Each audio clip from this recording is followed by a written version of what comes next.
नमस्कार। मैं हूं सुनील और आप इस समय देखना शुरू कर चुके हैं अपना खास कार्यक्रम खबर बिहार। खबर बिहार में बातें करते हैं, बिहार की खबरें होती है बिहार की। बिहार के खबरों के साथ साथ देश दुनिया में क्या कुछ चल रहा है तमाम खबरों से हम आपको कराते हैं अपडेट। बिहार में शिक्षा रोजगार का क्या है हाल और गांव की सरकार को लेकर क्या कर रही है बिहार सरकार, तमाम खबरों से हम आपको कराते हैं अपडेट। मुखिया जी हड़ताल का कर दिए हैं ऐलान। पंचायतों में कामकाज अब होगा ठप। वार्ड सदस्य भी हैं गुस्से में, करें कि हम भी उनका देंगे साथ। इधर ग्राम कचहरी के सरपंच साहब और पंच साहब भी खासे नाराज हैं, वो भी जल्द कर सकते हैं आंदोलन का ऐलान।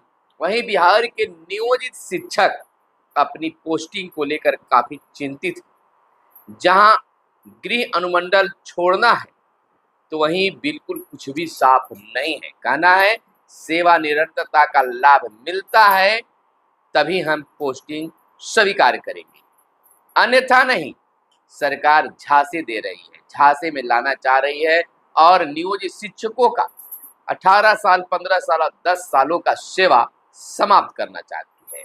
यह कहाँ का न्याय है।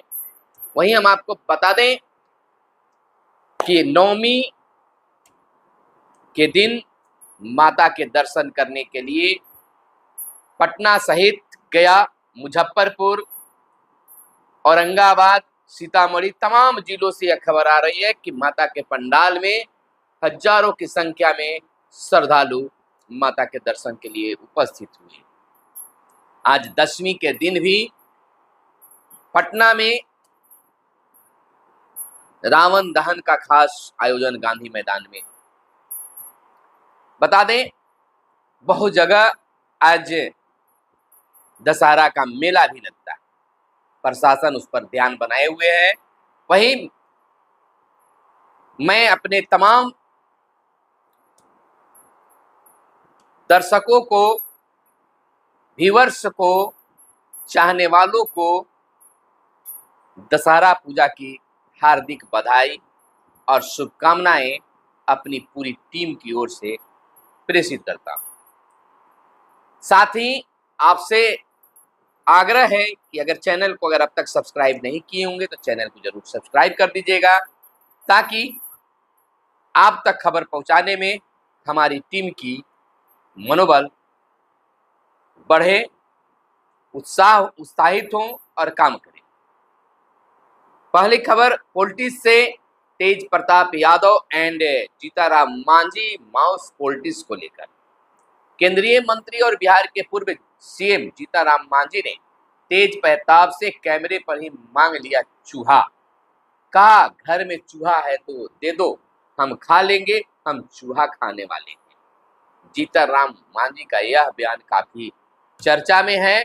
वहीं बिहार पंचायती राज विभाग में 15,000 पदों पर होने जा रही है बड़ी बहाली।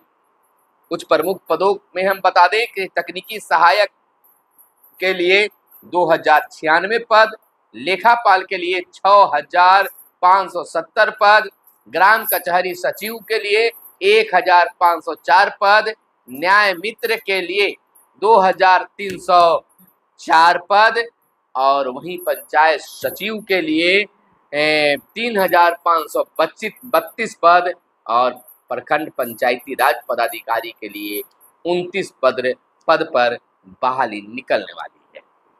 वहीं आईपीएस शिवदीप लांडे की नौकरी से रिजाइन करने का फैसला लेने वाले शिवदीप लांडे का तबादला राज्य सरकार ने शिवदीप लांडे का पूर्णिया रेंज के आईजी के पद से हटाकर पुलिस ट्रेनिंग का आईजी बनाया है। वहीं हम आपको अगली खबर बता दें कि बिहार के मुख्यमंत्री नीतीश कुमार तोड़ ले गठबंधन, यानी कि मुख्यमंत्री नीतीश कुमार को अखिलेश यादव कह रहे हैं कि सही समय है वह गठबंधन तोड़ लें। 18 अक्टूबर से यात्रा पर निकलेंगे गिरिराज सिंह, मुस्लिम बहुल इलाकों से निकलेगी यात्रा पर निकलेंगे गिरिराज सिंह। बड़ा फैसला है और क्या कुछ होता है देखिएगा। वहीं दोहरी पारिवारिक पेंशन की ऊपरी सीमा हुई तय, पेंशन के रूप में उच्चतर वेतन का 50 और 30% ही मिलेगा।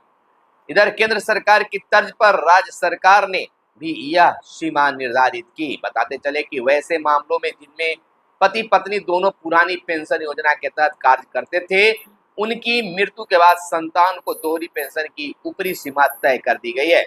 पुरानी पेंशन के तहत आने वाले माता पिता की संतान जो दिव्यांग है, उसे पेंशन के रूप में उच्चतर वेतन का 50 और 30% ही मिलेगा। केंद्र सरकार की तर्ज पर राज्य सरकार ने भी यह सीमा निर्धारित कर दी है। यह बड़ा फैसला है। वहीं तेजस्वी यादव ने कहा है, बिहार से प्रतिवर्ष 3 करोड़ लोग पलायन कर रहे हैं। कहा, हमारी सरकार बनने पर बिहार के श्रमवीरों को बिहार में ही काम देंगे। नेता प्रतिपक्ष तेजस्वी यादव जो है, नेता प्रतिपक्ष तेजस्वी यादव का यह बड़ा ऐलान है। नेता प्रतिपक्ष तेजस्वी यादव ने आरोप लगाया है कि बिहार को केंद्र से उसका हक नहीं मिल पा रहा है।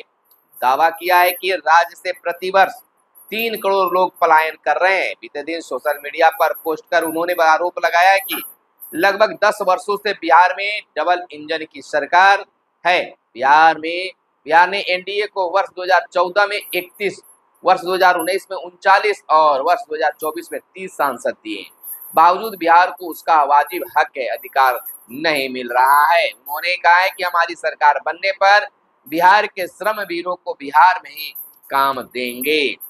वहीं बता दें कि पहले आधुनिक कलेक्ट्रेट भवन में कामकाज नवंबर से, बताते चले कि मुख्य में कह सकते हैं कि मुख्य भवन होगा कलेक्ट्रेट, अगल बगल डीडीसी और जिला परिषद का कार्यालय होगा। राजधानी वासियों को एक ही कैंपस में मिलेगी विभिन्न कार्यालयों की सुविधा।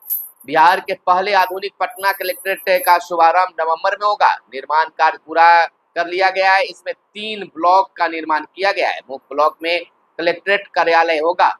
वहीं इसमें अनुमंडल पदाधिकारी सह उप विकास आयुक्त कार्यालय के साथ ही दूसरे ब्लॉक में जिला परिषद सह बहुउद्देशीय भवन का निर्माण किया गया है।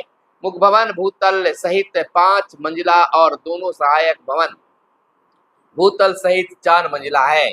इसमें 2 जगहों पर पार्किंग की भी व्यवस्था की गई है। इसके अलावा मुख्य भवन में ट्रेजरी के लिए स्ट्रांग रूम बनाया गया है। भवन में आवागमन के लिए लिफ्ट और सीढ़ी की व्यवस्था होगी। आधुनिक कलेक्ट्रेट का निर्माण 6.324 एकड़ जमीन पर 153 करोड़ 53,14,509 रुपए से किया गया है। तो यह बड़ी काम बिहार में किया गया है। वहीं बीएड में 98% सीटें भरी। अब पूजा बाद होगा दाखिला। पीपीयू ने 160 और मगध विश्वविद्यालय में बीएड कॉलेज में 98 सीट रिक्त रह गए। तो वहीं बदली तिथि परीक्षा 14 दिसंबर को। केंद्रीय शिक्षक पात्रता परीक्षा 2024 की तिथि में दूसरी बार हुआ है बदलाव।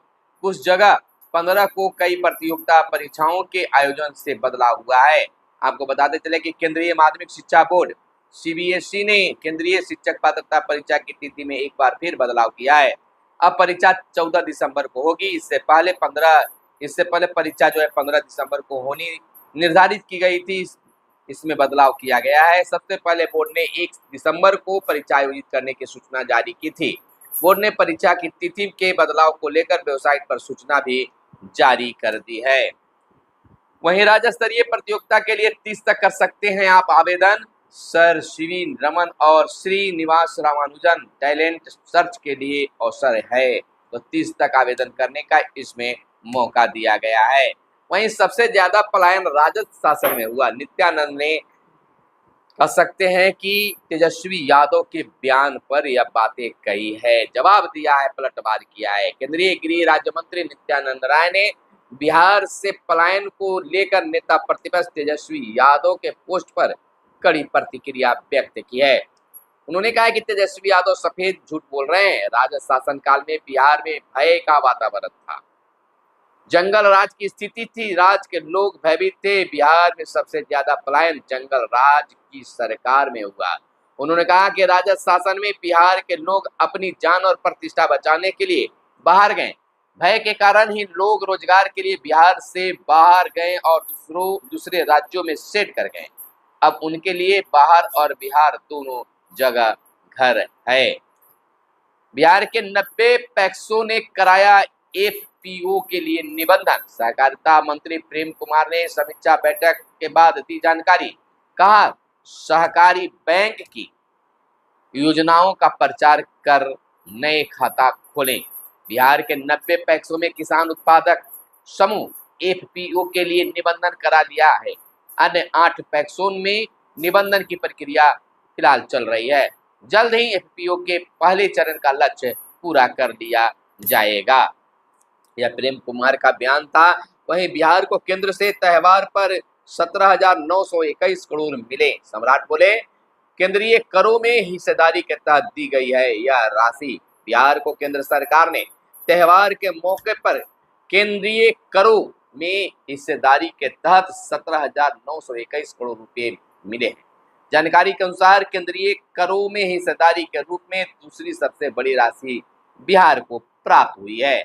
बीते दिन उप मुख्यमंत्री सह वित्त मंत्री सम्राट चौधरी ने बताया कि केंद्र सरकार द्वारा राज्य सरकारों को कुल 1,78,173 करोड़ रुपए अग्रिम कर स्थानांतरित किया है। इसमें बिहार को 17,921 करोड़ रुपए आवंटित किया गया है। उन्होंने कहा कि त्योहारों के समय में मुख्यमंत्री नीतीश कुमार के नेतृत्व में बिहार को एनडीए सरकार को प्रधानमंत्री नरेंद्र मोदी की यह अनुपम भेंट राज्य में विकास कार्यों को नई गति एवं ऊंचाई प्रदान करेगी। उप मुख्यमंत्री ने इसके लिए प्रधानमंत्री नरेंद्र मोदी के प्रति बिहार की जनता की ओर से आभार भी जताया है। वहीं रोशनी से जगमग हुए 1,000 पूजा पंडाल। बिजली की अधिकतम मांग 550 मेगावाट पर पहुंची। 50 मेगावाट खपत अधिक हुई पिछले साल से। तो पटना सहित विभिन्न पूजा पंडालों में लाइट ही लाइट देखने जा रहे हैं। चाहे जिला मुख्यालय हो या प्रखंड मुख्यालय हो या मंडल मुख्यालय हो, सब जगह पंडालों को भव्य रूप से सजाया गया है। बिजली तो कहीं जनरेटर पर या कार्य हो रहे हैं, देखे जा रहे हैं। भव्यता है पूजा पंडालों में, लोगों की हुजूम, श्रद्धालु जो है माता के दर्शन के लिए काफी संख्या में पहुंच रहे हैं। वहीं सुविधा पटना जीपीओ में विदेशी डाकघर खुलेगा। सीमा शुल्क आयुक्त ने अधिसूचना जारी की। इस सुविधा से लागत में कमी आएगी। पटना जीपीओ में विदेशी डाकघर यानी एफपीओ खुलेगा। बीते दिन सीमा शुल्क आयुक्त डॉक्टर यशोवर्धन पाठक ने इसके लिए खुलने की अधिसूचना भी जारी कर दी है। वहीं हम आपको बता दें कि बिहार में 400 नए घाटों पर होगा बालू का खनन। खनन विभाग 15 से शुरू करेगा अधिकतर नए घाटों की नीलामी की प्रक्रिया। 580 थी पहले। राज्य में बालू के घाटों की संख्या 984 घाट हुए छोटी छोटी इकाइयों में बांटने से। अवैध खनन रोकने को चौकसी भी रहेगी। नीलामी को बनाया गया है काफी आसान। तो इसमें अब बालू खनन को लेकर आदेश जारी किया गया है। इधर बिहार को नवीनगर से 1500 मेगावाट बिजली मिलेगी। करा रहे अत्याधुनिक बिजली घर के लिए कंपनी एनटीपीसी में समझौता हुआ है। 800 मेगावाट की 3 इकाई बनेगी। 3 इकाई में यह काम होगा। इधर आपको बताते चले कि कचहरी सचिव और न्याय मित्र की बहाली दिसंबर तक होगी। जिलावार कचहरी सचिव और न्याय मित्र की पद को क्लियर किया गया है, साफ किया गया कि किस जिले में कितने पद हैं। जैसे औरंगाबाद में कचहरी सचिव के लिए 10 पद हैं, तो न्याय मित्र के लिए 21 हैं। वहीं अररिया में 50 और 80 का है। अरवल में न्याय में कचहरी सचिव 16 हैं, तो न्याय मित्र 41 है। उसी प्रकार से गया की अगर बात कर ले तो 52 जो है और 87 का रेशियो रखा गया है। कैमूर में 8 और 4 का रेशियो है, तो कटिहार में 53 और 80 का है। वहीं मधुबनी में 67 और 154 है।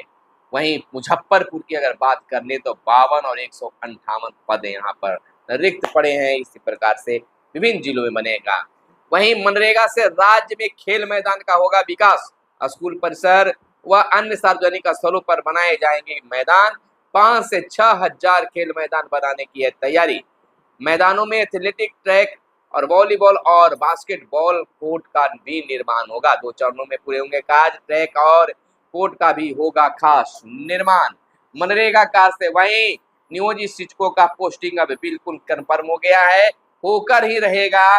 पोस्टिंग को लेकर एक बार फिर से नई कमेटी बना दी गई है जिला स्तर पर।